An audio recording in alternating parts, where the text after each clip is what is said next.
Hello. Inip na kami lahat. Kami yung lolo ng mga bata. Everyone's Abay, here. dumating na ba yung resulta? Yes, it's here. Kaya nainip na kami. You are excluded as the biological father of Trudis. Ano po yung excluded? Ang ibig sabihin nun, hindi mo tatay si Sir Nick.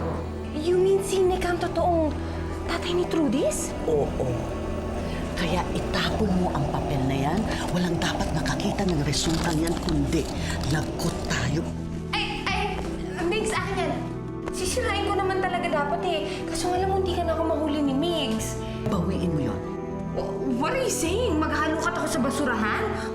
Maraming salamat po talaga, Papa Nick. Ako na ang dapat mag-thank you sa'yo eh. Kasi sa sandaling panahon, pinasaya mo ako. Ano? Nasaan na? Eh, ma'am, ano po ba talaga yung pinapahanap niyo? Yung papel nga na tinapon ko. Ma'am, tinapon niyo na po pala eh. Bakit niyo pa pinapahanap? Namimiloso po ka ba, ha, Let? Ma'am, hindi naman po sa ganun. Ano lang, kung importante, bakit niyo po tinapon? Wala kang pake. Hanapin nyo na lang. Ma'am, ano po ba nakalagay doon? Basta nga, basta papel. Eh, ma'am, mahirap naman po maghanap ng isang bagay kung hindi namin alam kung ano yung nakalagay doon. Basta hanapin nyo. Pag nakita ko, alam ko na kung ano yon. Dalian nyo nga.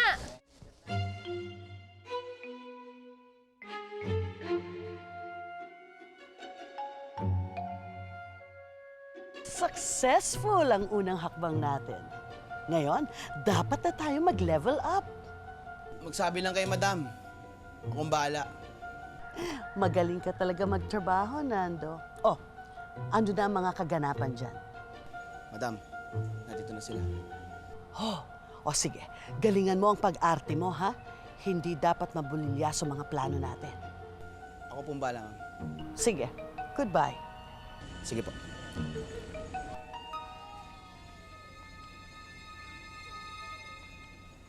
Halika na, pasok na tayo. Gawa niya dito. Trudis. Nay, tayo mga bata. Anong ginagawa mo dito? At paano mo naman nalaman na ngayon ang uwi ni Trudis?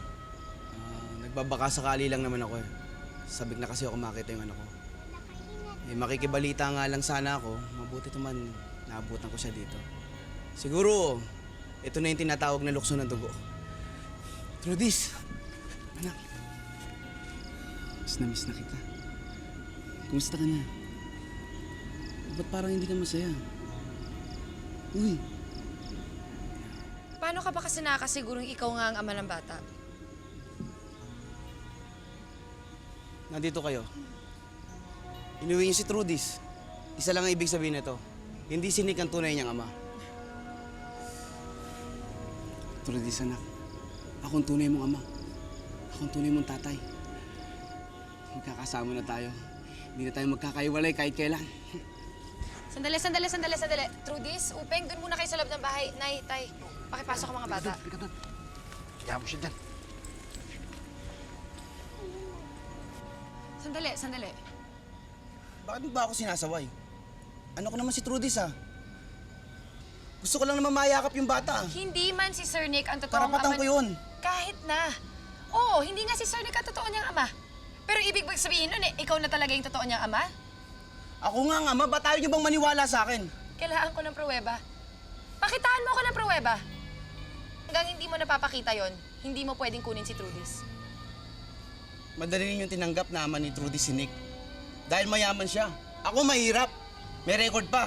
Pero patutunayan ko sa inyong lahat na ako ang tunay na ama ni Trudis. Manda kayo sa akin lahat. Teka. Wala namang sindakan. Tandaan mo, hindi mo to teritoryo. Kaya huwag kang maangas. Magbabalik ako. Hintayin niyo ako. Manda kayo sa akin. Okay ka lang ba? Kuya Nick, pasyal mo ko. Sugar, not now. Eh, kasi malungkot ka eh. Pasyal mo ko para maging masaya ka. Sugar, I said not now. Please. Gusto ko mapag-isa.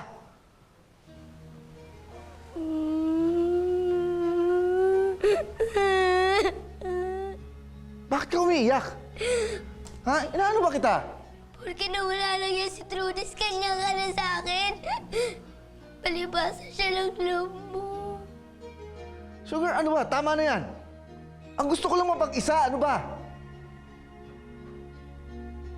Nick, huwag naman ganyan, please. Ano, si Trudis na lang ba ang importante sa bahay na ito?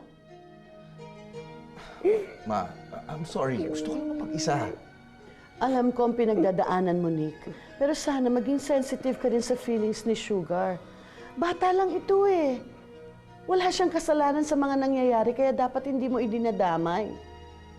Gusto lang niya makatulong sa'yo. Gusto ka lang niyang pasayahin. I'm sorry, Sugar. Don't worry, Sugar. Anak, mamamasyal na lang tayo, ha? At saka, huwag mo na lang munang guguluhin si Kuya Nick, ha? Sad siya eh.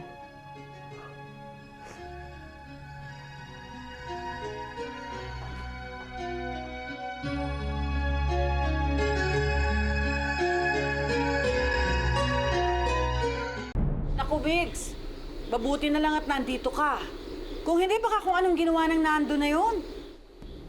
Bakit? Nandito rin naman ako ah. Kayang-kaya ko naman kayo pagtanggol kung kinakailangan eh. Oh, please. Andito ka nga sa likod ko eh. Natakot ka eh. Naku, kala mo lang yun. Siyempre, ni-estima ko yung tao. Pag malayo, mas makikita mo kung anong dating niya. Ano ba naman ang palag mo doon eh? Ex-convict yun. Salamat talaga kanina, Migs, ha?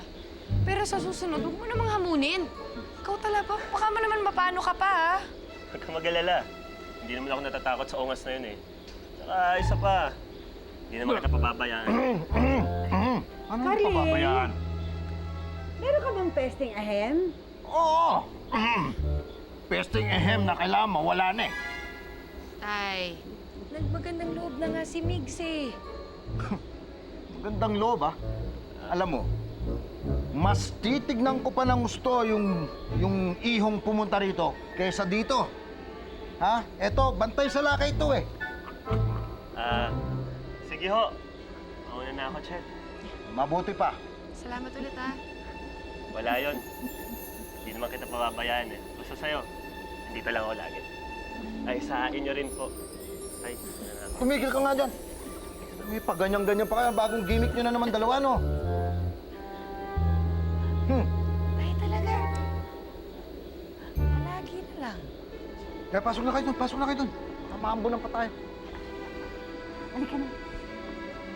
Okay. Oh, may Ito na nga, pahuli-huli ito ka na, pang ito tingin. na, Tay, ito na.